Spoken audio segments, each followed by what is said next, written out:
El poder vicario, el taoísmo religioso.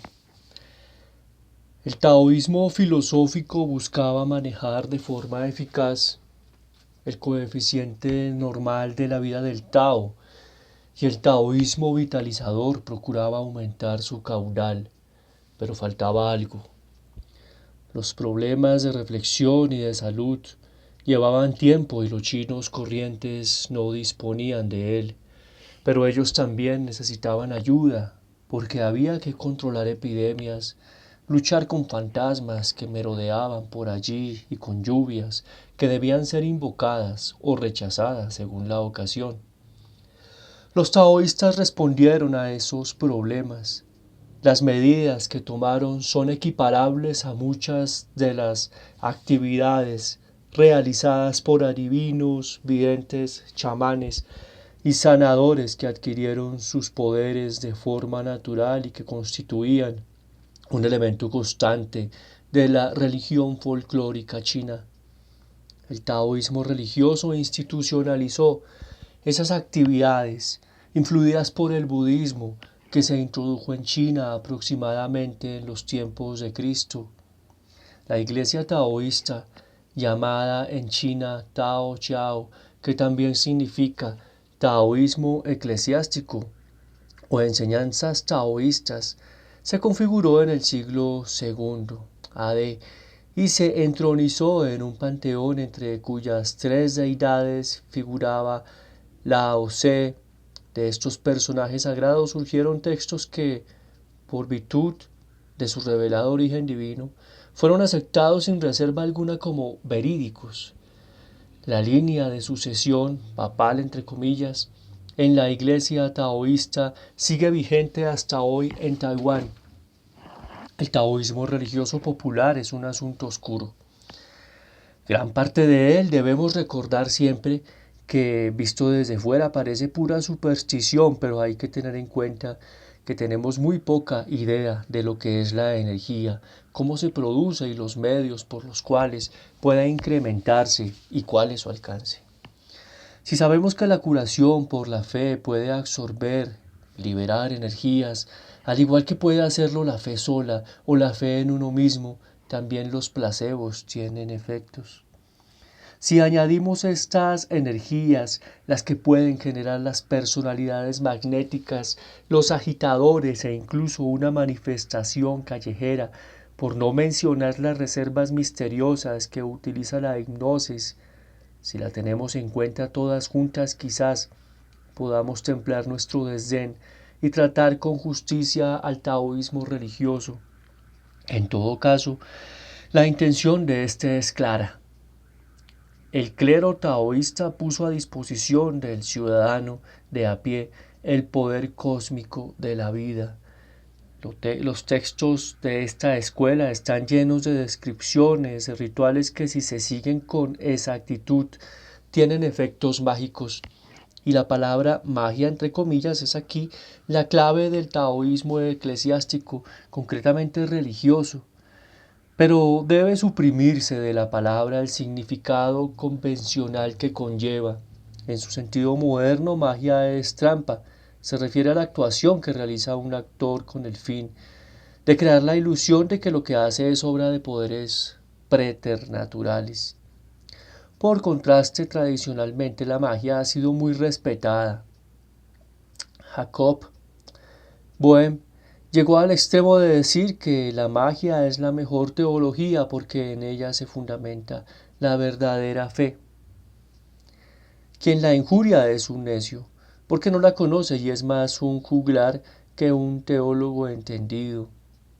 Era tradicional entender la magia como el medio de recurrir a los poderes superiores, ocultos, para utilizarnos en el mundo visible.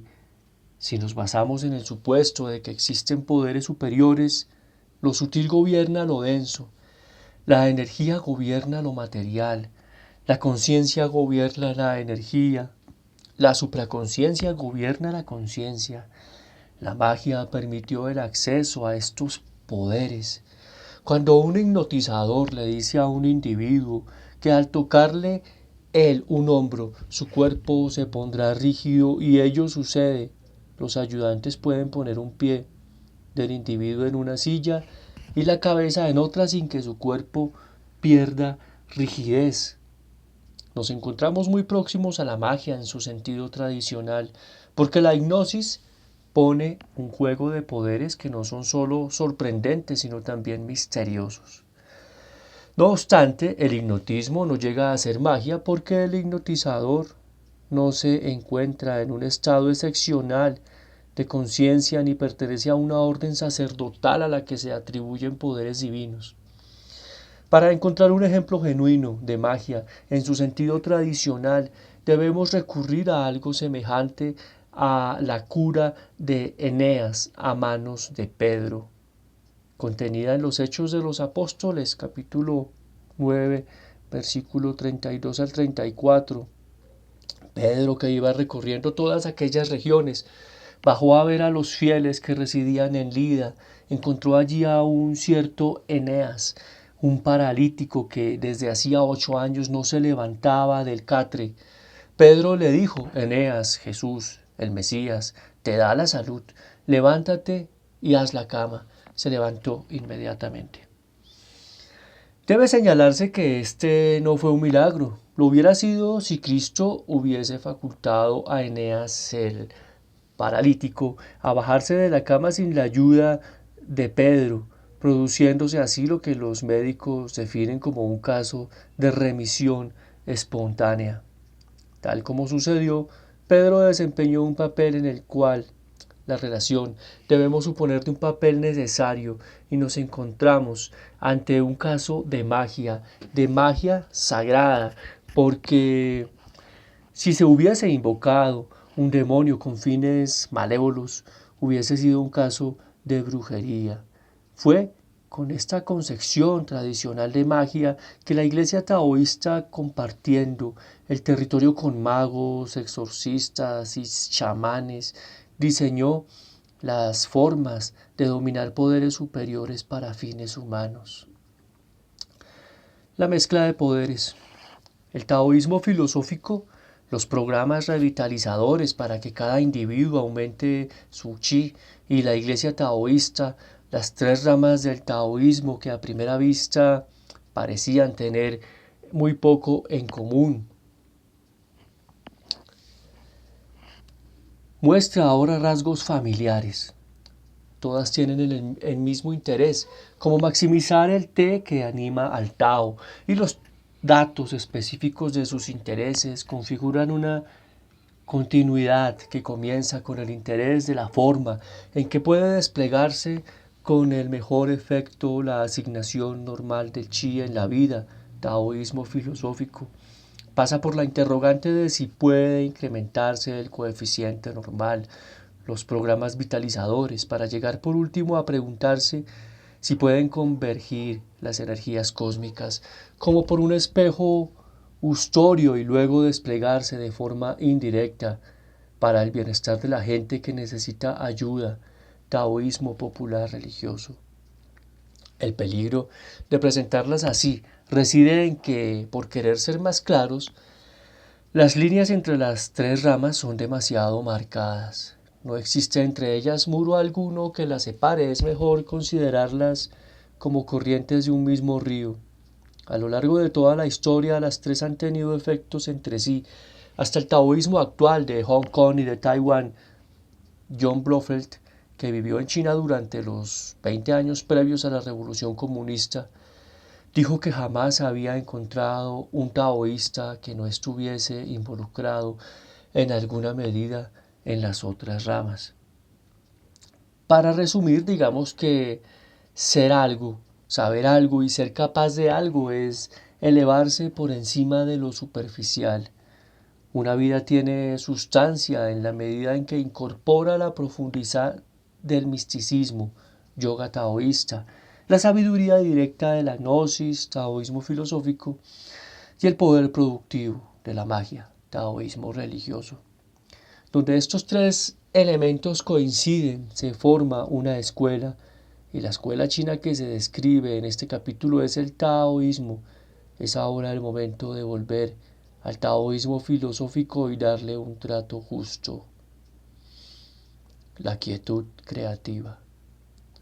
El objetivo del taoísmo filosófico es amoldar la vida cotidiana del individuo al Tao, navegar con su manera limitada y deleitarse en su corriente. La forma más básica de hacerlo, como se señaló antes, es perfeccionar la vida de Wu Wei. Hemos visto ya que este término no debe interpretarse como inacción o inactividad, que sugiere una actividad de ociosidad o abstención, sino como efectividad pura o quietud creativa. La quietud creativa combina en un solo individuo dos condiciones que parecen incompatibles: la actividad suprema y la relajación suprema. Estas aparentes incompatibilidades pueden coexistir porque los seres humanos no son entes encerrados en sí mismos. Navegan por el mar sin límites del Tao que los sustenta, y podríamos decir que los sustenta a través de sus mentes subliminales. Una forma de crear es seguir las directrices calculadas de la mente consciente, pero los resultados de esta clase de acción rara vez son impresionantes. Tienden a parecer seleccionados y concentrados más que inspirados. La creación genuina, como todo artista sabe, surge cuando de alguna manera se utilizan los recursos más abundantes del ser sublimal. Pero para que esto suceda debe producirse una cierta disociación del ser superficial. La mente consciente debe relajarse, dejar de brillar con luz propia, debe entregarse. Solo así es posible evitar la ley del esfuerzo revertido, por la que cuantos más esfuerzos hacemos, más efecto de boomerang tiene él. El Wu Wei es la acción suprema, la complacencia preciosa, la simplicidad y la libertad que fluye en nosotros, o más bien, a través nuestro. Cuando nuestros egos individuales y nuestros esfuerzos conscientes se rinden ante un poder que no le es propio. En cierta forma es virtud abordada desde una dirección diametralmente opuesta a la de Confucio. Confucio ponía todo su esfuerzo a construir un modelo de respuestas ideales que pudieran ser imitadas a conciencia. El taoísmo propone lo contrario: ajustar las bases del ser al Tao y dejar que la conducta fluya de manera espontánea. La acción deviene del ser, una acción nueva. Devendrá de un ser nuevo, un ser más sabio, un ser más fuerte. El Tao Te Ching expresa este concepto sin desperdiciar palabras.